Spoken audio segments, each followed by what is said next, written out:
La question de l'eau et la perte de biodiversité. Publié le 8 septembre 2018. Par Gaïa 2050. Suite 2, sur la sauvegarde de la maison commune. Premier chapitre. Paragraphe 2. La question de l'eau. Les indicateurs de la situation actuelle concernent l'épuisement des ressources naturelles. Nous sommes bien conscients de l'impossibilité de maintenir le niveau actuel de consommation des pays les plus développés et des secteurs les plus riches des sociétés, où l'habitude de dépenser et de jeter atteint des niveaux inédits. Déjà les limites maximales d'exploitation de la planète ont été dépassées, sans que nous ayons résolu le problème de la pauvreté. L'eau potable et pure représente une question de première importance, parce qu'elle est indispensable, pour la vie humaine, comme pour soutenir les écosystèmes terrestres et aquatiques. Les sources d'eau douce approvisionnent des secteurs sanitaires, agricoles, et de la pêche, ainsi qu'industriels.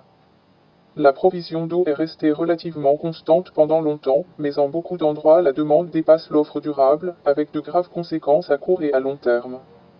De grandes villes, qui ont besoin d'une importante quantité d'eau en réserve, souffrent de périodes de diminution de cette ressource, qui n'est pas toujours gérée de façon équitable et impartiale, au moment critique.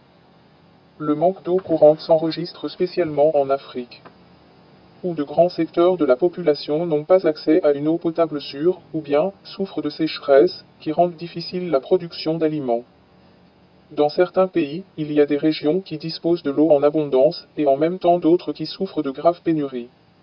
Un problème particulièrement sérieux est celui de la qualité de l'eau disponible pour les pauvres, ce qui provoque beaucoup de morts tous les jours. Les maladies liées à l'eau sont fréquentes chez les pauvres, y compris les maladies causées par les micro-organismes et par des substances chimiques. La diarrhée et le choléra, qui sont liés aux services hygiéniques et à l'approvisionnement en eau impropre à la consommation, sont un facteur significatif de souffrance et de mortalité infantile.